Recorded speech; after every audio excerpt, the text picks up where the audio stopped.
Un joven universitario llamado Jimmy Rogers acudió a recibirles en esta isla. Rebosaba de buenas noticias. «Deberían haber estado aquí», comenzó diciendo Jimmy cuando Loren y Darlene se bajaron de la avioneta.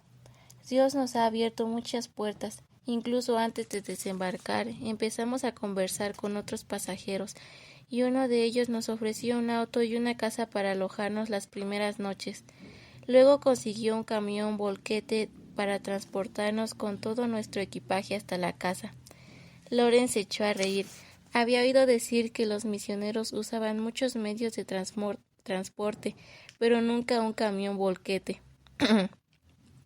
«Y ya hemos visitado más de la mitad de las casas que hay en la isla», siguió diciendo Jimmy. «Tenemos un mapa y vamos sombreando los lugares que ya hemos cubierto. La isla tiene 171 kilómetros de longitud por 8 de anchura. Hemos enviado un equipo de chicas al otro extremo de la isla. Nos reuniremos en un punto medio. Contamos nuestro testimonio a la gente, les preguntamos si quieren ser salvos y les invitamos a una reunión nocturna». Jimmy hizo una pausa para recobrar aliento. «Los nativos nos han recibido bien y no hemos tenido problemas para encontrar lugares donde celebrar las reuniones. Parece que la palabra corre antes de que lleguemos y las puertas se abren. El equipo de chicas también lo está pasando muy bien. Algo muy interesante fue, un hombre con una mano seca fue sanado. Al día siguiente, Jimmy los conducía en un auto prestado. Loren y Darlene lo acompañaban para visitar a su equipo de jóvenes. El camión volquete volvía de la ciudad a donde había ido a comprar provisiones y circulaba unos kilómetros delante de Jimmy. Cuando el auto dobló una esquina, vieron al conductor del camión volquete, Larry White, esperando al otro lado de la carretera. El camión no se veía por ninguna parte. Entonces se detuvieron. «¿Qué ha sucedido?», le preguntó Jimmy. Loren se bajó del automóvil. Larry se compuso el pelo y sacudió la cabeza. «Nunca he visto nada semejante. Los frenos del camión fallaron al bajar la cuesta y no pude tomar la curva. Me salí por allí», dijo señalando los carriles. «Iba derecho contra un árbol, pero el vehículo se detuvo delante antes de chocar, como si algo lo sujetara. Me bajé del camión y al agacharme a echar un vistazo, pude ver unas enredaderas enrolladas en los ejes. ¿Puedes creerlo? Dios me protegió, no cabe duda». Loren afirmó con la cabeza. Lo podía creer. Ya había oído a otros equipos contar casos semejantes. Le pareció que Dios estaba cuidando de estos jóvenes de manera muy especial.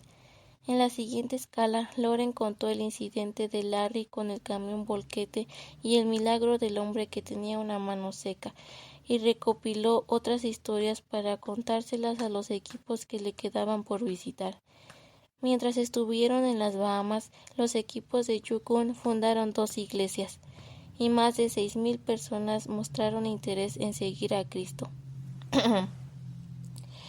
8 años después de la visión que tuvo Loren en Nassau, la primera oleada de jóvenes ya estaba en curso. Hasta donde él sabía, los misioneros de Yukon habían cumplido sus objetivos y visitado las 30 islas más grandes. Los equipos regresaron a Nassau para una última ofensiva de evangelización. Loren alquiló un viejo hangar de las afueras aéreas en las afueras de la ciudad y lo transformó en una pequeña aldea para alojar a los equipos. El edificio era primitivo y presentaba grietas entre las oxidadas planchas de hierro que formaban su armazón, pero todos tuvieron un sitio donde dormir y asearse. Un continuo flujo de buena comida salía de la cocina provisional instalada sobre un asfalto que ya no se usaba. Durante el día, los equipos hacían visitas puerta a puerta por la ciudad de Nassau y por la noche se concentraban en el centro de la ciudad.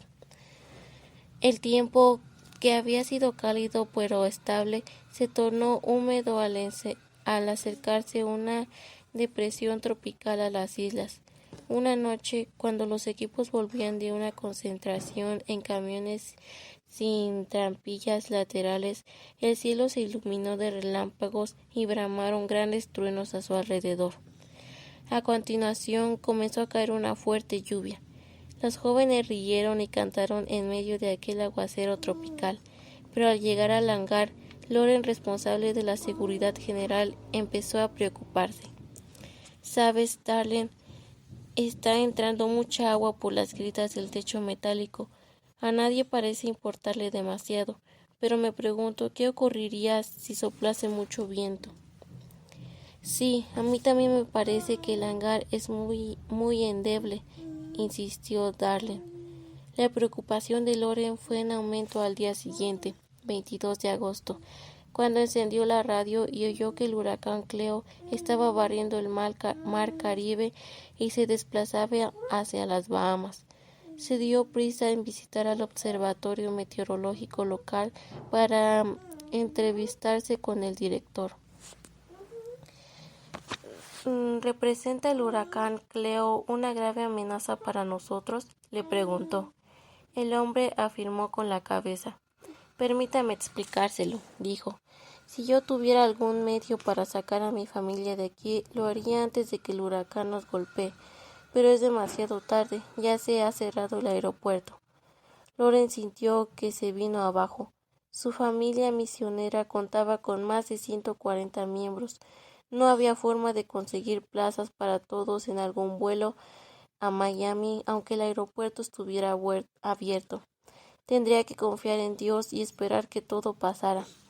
La tensión fue en aumento a medida que Loren escuchaba por la radio noticias del avance del huracán por la República Dominicana y Haití, y su desvío al noroeste hacia las Bahamas.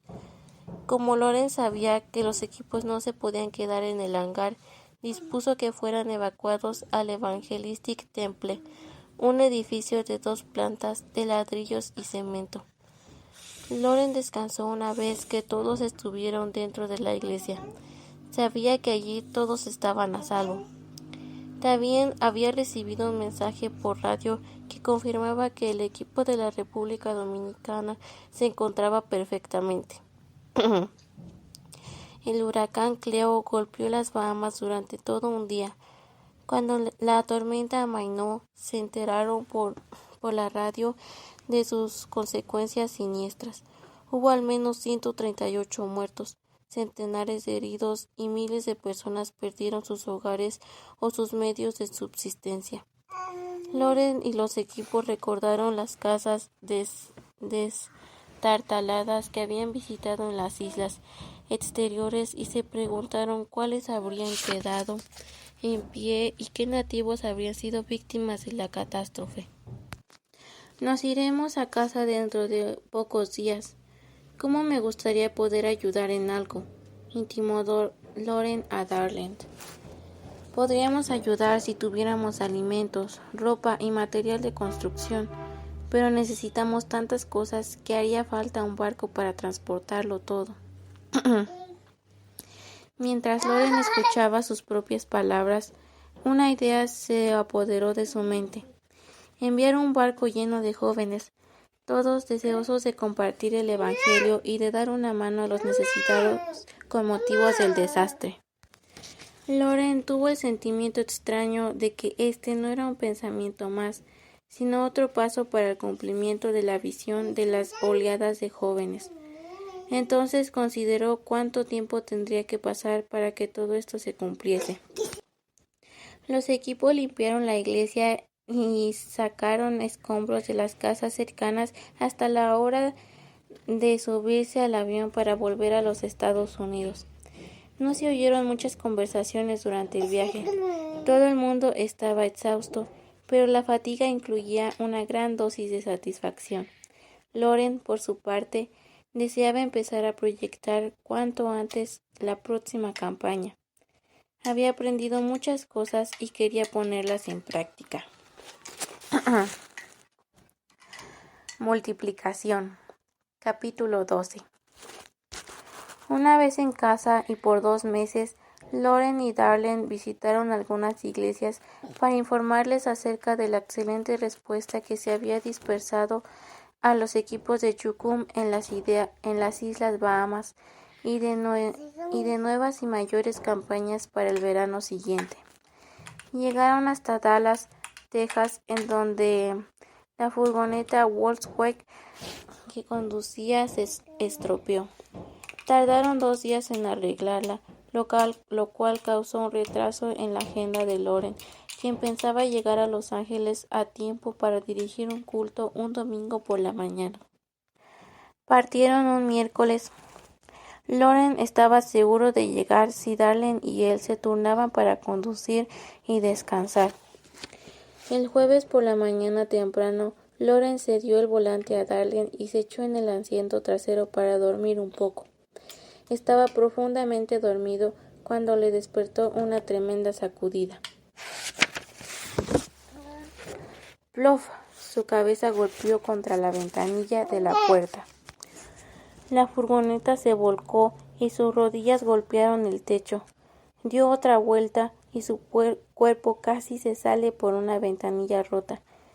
Mientras se precipitaba contra la carretera, puso instintivamente las manos contra la calzada y arrojó su cuerpo hacia adentro, antes de ser aplastado.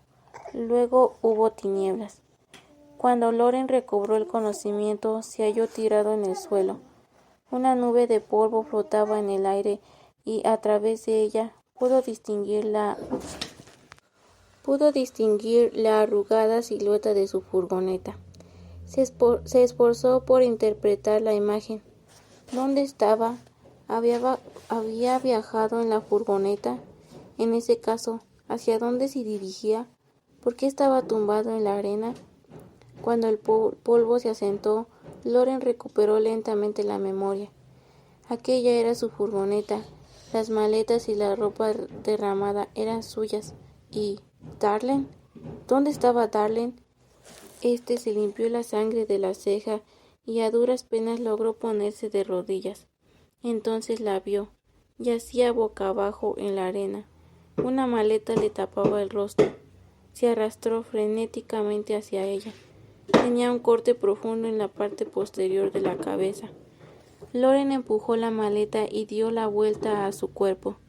Tenía la boca rígida y los ojos en blanco, así que acercó su mejilla a su boca para ver si sentía algo de aliento.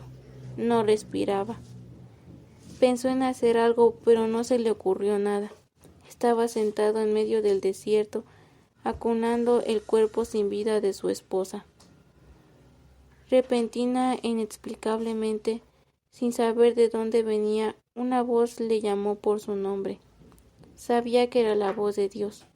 Sí, Señor, respondió. Loren, ¿me servirás aún? Preguntó la voz. Miró el cuerpo de Darlene. Sí, Señor, te serviré. No me queda nada, salvo mi vida.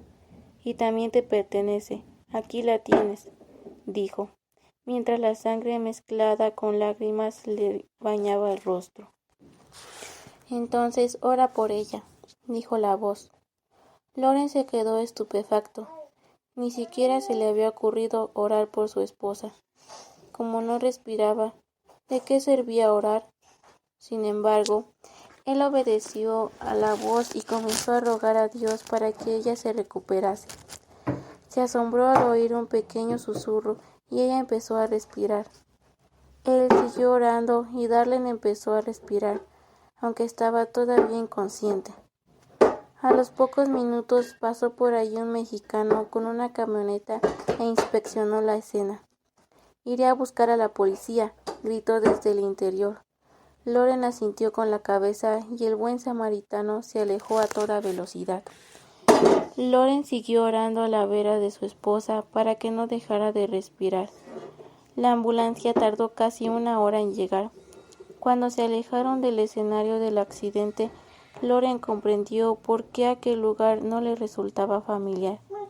Mientras él dormía, Darlene se salió de la autopista y se desvió por una pequeña carretera que llevaba hasta la frontera mexicana. Por eso no circulaban autos por aquella vía. Hora y cuarto después llegó la ambulancia al hospital, que se encontraba a 150 kilómetros del lugar del accidente. Lauren y Darlene fueron colocados en 2 cubículos contiguos en la sala de urgencias. A él le vendaron la cabeza y le pusieron una faja en la espalda. Mientras estaba siendo atendido, prestaba atención a la voz que venía del otro lado de la cortina que le separaba de su esposa. Oyó que el médico daba instrucciones para que conectaran varios monitores al cuerpo de ella. De repente oyó algo que jamás olvidaría. Darlene le llamaba frenéticamente por su nombre. «Estoy aquí, cariño. Todo va bien», respondió, mientras se le saltaban las lágrimas. Él había creído que nunca más oiría su voz. Pasaron varios días hasta cuando Darlene pudo salir del hospital. Se había golpeado fuertemente la espalda y el cuello y le colocaron varias suturas en la herida de la cabeza. Cuando ella se sintió en condiciones de viajar, el padre de Lauren fue a recogerles. Les contó una historia que les puso los pelos de punta. «¿Sabes, hijo?», dijo su padre cuando iban en el auto. «Justo a la hora del accidente, un grupo de mujeres de nuestra iglesia en Los Ángeles se hallaban en una reunión de oración. Aunque nadie sabía del accidente, una de ellas sintió que debían orar concretamente por ustedes dos. Otra mujer, secretaria de iglesia en el norte de California, sintió que debía pasar la hora de la comida orando por ustedes. Ella había estado en la campaña de las Bahamas». Lauren y Darlene se quedaron anonadados. En la hora más desdichada de sus vidas, Dios había llamado amigos a cientos de kilómetros de distancia a orar para ayudarles. A principio del año de 1965, ese accidente ya era cosa del pasado, y Yukon funcionaba viento en popa. Muchos jóvenes que habían participado en el verano de servicio anterior se volvieron a apuntar y animaron a sus amigos a inscribirse. En esta ocasión se enviaron equipos a Puerto Rico, América Central e islas del Pacífico, Hawái y Samoa. El número de jóvenes que se incorporaba seguía aumentando poco a poco, pero Lauren aún no estaba completamente satisfecho. A pesar de todo, no se había llegado a cumplir la visión de oleadas de jóvenes que arribaban a las costas de todos los continentes, al menos por el momento. Janice, la hermana pequeña de Lauren, se casó con Jimmy Rogers y el matrimonio empezó a establecer la obra de juventud con una misión en Nueva Zelanda, en 1965. Prometieron explorar las posibilidades de celebrar una campaña a gran escala en algunas islas del Pacífico mientras ellos se encontraran allí en enero de 1967. Lauren se subió en un avión rumbo a Nueva Zelanda. Viajaba solo. Darlene se quedó en Los Ángeles para ayudar a coordinar el verano de servicio. En pleno verano del hemisferio sur, Lauren llegó a la isla de Great Barrier, enfrente del Golfo Aoraki, al este de Auckland, la ciudad más grande de Nueva Zelanda. Durante el largo vuelo desde Honolulu hasta Auckland, Lauren tuvo tiempo de pensar en el futuro. 2 palabras acudieron a su mente: suma y multiplicación. En aquel momento, juventud con una misión crecía rápidamente. Los Cunningham habían reclutado 6 jucumeros a tiempo completo, así como a muchos jóvenes para misioneros de verano. Ellos mismos se encargaban de la labor de reclutamiento, pero necesitaban una multiplicación, es decir, que otras personas comenzaran a reclutar gente para las campañas de Yukon y sus proyectos alrededor del mundo, sin depender de la implicación directa de Lauren y Darlene. Ese es exactamente el problema, pensó Loren mientras se retorcía para encontrar una postura un poco más cómoda en el estrecho asiento del avión. Pero, ¿cómo se puede resolver, señor? ¿Cómo llegaremos a un punto en el que Yukon pueda levantar el vuelo en todas las direcciones, con líderes capaces que dirijan las cosas desde muchos lugares? Loren esperaba que el tiempo que iba a pasar en Nueva Zelanda le brindara algunas respuestas. Al ver la animada mezcla de jóvenes que pasaban sus vacaciones de verano en la comunidad Orama Christian Fellowship en la isla Great Barrier, sus esperanzas aumentaron enormemente. Estaba seguro de que si encontraba la clave de la multiplicación, las oleadas de jóvenes aparecidos en la visión llegarían a ser realidad. Loren pasó 2 semanas muy agradables en la isla con Janice y Jim Neville Winger, fundador y director de la comunidad, y el matrimonio Jim y Joy Dawson. Los 150 jóvenes neozelandeses allí presentes eran increíblemente entusiastas. Cuando Loren les expuso la idea de participar en una campaña en las islas del Pacífico, muchos de ellos se comprometieron. Anhelaban partir lo antes posible. Jim y Janice planearon algo para que la echaran a andar. A las 2 semanas de campaña en la isla siguió una campaña de 1 mes en Ponsonby, suburbio de la dilatada ciudad en Auckland. Jim y Janice hicieron sus deberes. Este suburbio padecía un alto desempleo y una alta concentración de isleños del Pacífico. Loren deseaba conocer cómo le iría a este dinámico grupo de jóvenes durante la campaña. Cuando estaba en la cubierta del ferry que le trasladaba a Auckland, tuvo el extraño sentir de que debía pasar la primera semana de campaña en ayuno y oración, a solas. No fue una decisión fácil de tomar, principalmente porque Jim y Janice le habían estado esperando para que se hiciera cargo de todo. Pero Loren sintió que debía excusarse durante la primera semana de campaña en Auckland. Permaneció toda la semana en un dormitorio de la casa de los Dawson, orando, ayunando y leyendo la Biblia. Al concluir la semana se sintió renovado. Aquel tiempo de oración le reportó muchas cosas que sopesar, pero de momento tenía que prestar atención a la campaña de Ponsonby. Se sintió preparado para asumir el reto, aunque se desalentó un poco al enterarse de que los 100,000 folletos encargados por Jim y Janice para la campaña se habían mojado. El sótano donde estaban almacenados se inundó. Jim no había querido importunar a Loren con la noticia en su semana de oración. No obstante, este ayudó a colgar los folletos en las cuerdas de tender la ropa para que se secaran. Llegó el momento de salir a las calles, de llamar a las puertas para predicar el evangelio y de repartir los arrugados folletos.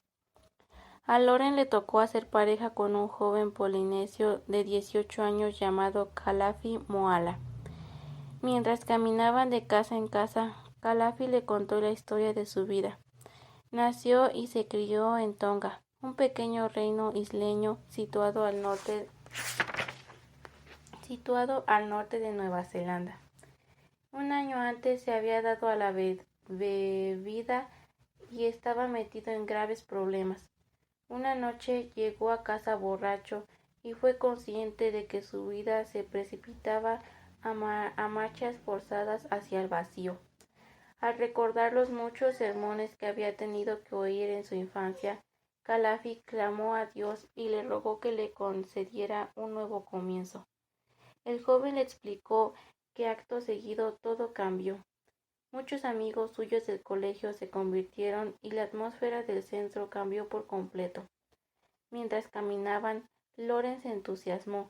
Sintió que este era el tipo de líder que estaba buscando. necesitaba jóvenes responsables que hicieran posible la multiplicación de juventud con una misión. 3 noches después se sentó en un café cristiano. En él estableció Chukum su base para coordinar la campaña.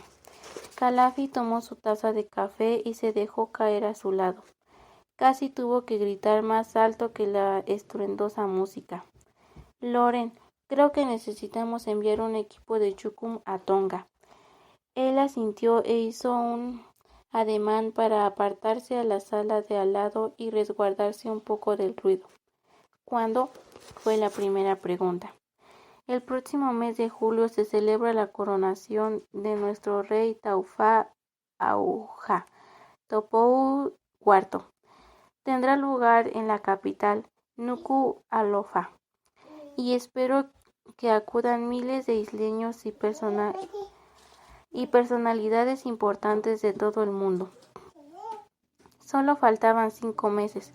Loren tenía una apretada agenda en los Estados Unidos. Se le aceleró el corazón al plantear la siguiente pregunta. ¿Crees que podrías trabajar con Jim y Janice para concretar el plan? Calafi sonrió. Trabajaré con ustedes a tiempo completo. He decidido renunciar a los planes que tenía de forjar un buen futuro en Nueva Zelanda. Contribuiré en lo que pueda para preparar todo.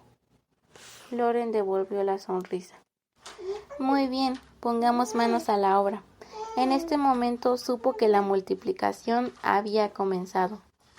Ambos oraron por Tonga. Loren fue a comunicar la buena noticia con Jim y Janice. Además de contar con un objetivo para la campaña de las islas del Pacífico, contaban también con un joven nacido en Tonga, celoso e influyente para abrir allí las puertas de Yucum. El ánimo de Loren estaba por las nubes cuando se dispuso a volver a Hawái. Muchas cosas se aclararon en el transcurso de su estancia en Nueva Zelanda, tanto en su semana de ayuno y oración como durante la campaña. Loren subió a bordo del avión y se acomodó para emprender en un largo vuelo hasta Hawái. Por fin tuvo tiempo de reflexionar en lo que había experimentado. Recordó con emoción una idea que se le había ocurrido durante el tiempo de ayuno y oración, una idea que, estaba seguro, Dios le había revelado.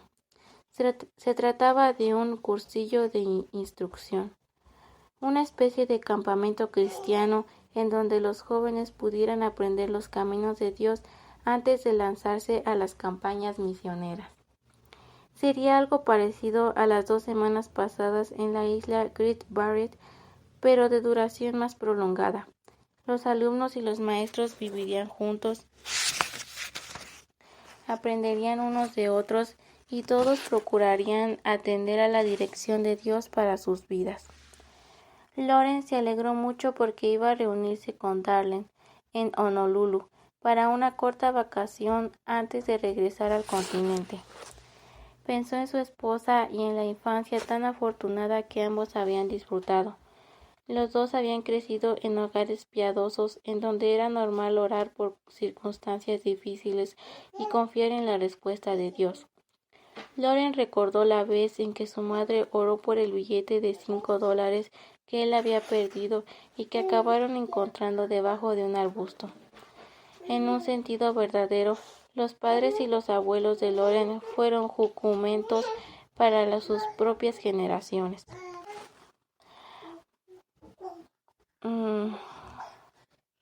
Para sus próximas generaciones. ¿Cuántos jóvenes podían decir que habían recibido una herencia tan abundante? Y él no pudo pensar en muchos. Es más, algunos de los jóvenes que participaban en las campañas procedían de realidades muy difíciles. Mientras sorbía un trago de zumo de naranja, comprendió que la falta de instrucción piadosa era una de las principales causas por la que no había más jóvenes en la organización. Creyó que la idea del cursillo podía ser clave para cambiar aquella realidad. Cuanto más pensó en este curso, más se admiró de que no se le hubiera ocurrido antes. Estaba deseoso de contárselo todo a su esposa. Hotel Golf, capítulo 13. Loren no creyó oportuno comentar su nueva idea a Darlene hasta su llegada en Honolulu. Los dos se sentaron en un acantilado que daba al océano Pacífico. Las olas se rompían contra las agujereadas rocas de lava. Entonces le contó a su esposa que cuando estaba en Nueva Zelanda sintió que debía orar y ayunar durante una semana para conocer la voluntad de Dios. «Eso es asombroso», exclamó ella. «Yo también sentí que debía hacer lo mismo por una semana». «¿Qué semana ayunaste?» Hace 3, respondió él. «Yo también», interpuso ella. «¿Qué te dijo Dios?» «Que debemos ofrecer cursos de formación a los jóvenes para que sean más eficaces cuando vayan a la obra misionera, y que hemos de comenzar en Suiza». Loren notó que los ojos de Darlene se humedecían. «Yo también», dijo ella, «y en ese mismo país. Dios está comenzando a hacer cosas». Sentados uno junto al otro, las ideas fluyeron. Será un curso en el que los maestros enseñen acerca del carácter de Dios y de su amor por el mundo, y en el que los alumnos aprendan a oír y a obedecer su voz. Podrá incluir un tiempo de práctica corta para que los jóvenes se conozcan mutuamente y salgan a predicar en equipo, y sobre todo para que presten ayuda en los lugares donde haya necesidad. Como no conocían a nadie en Suiza ni sabían cuándo debía comenzar el curso, la pareja decidió no contar de momento la nueva idea a nadie. Esperarían hasta conocer más detalles del asunto. No querían emprender nuevas empresas solo porque parecieran buenas. Necesitaban recibir confirmación de que incluso la ubicación del programa provenía de Dios.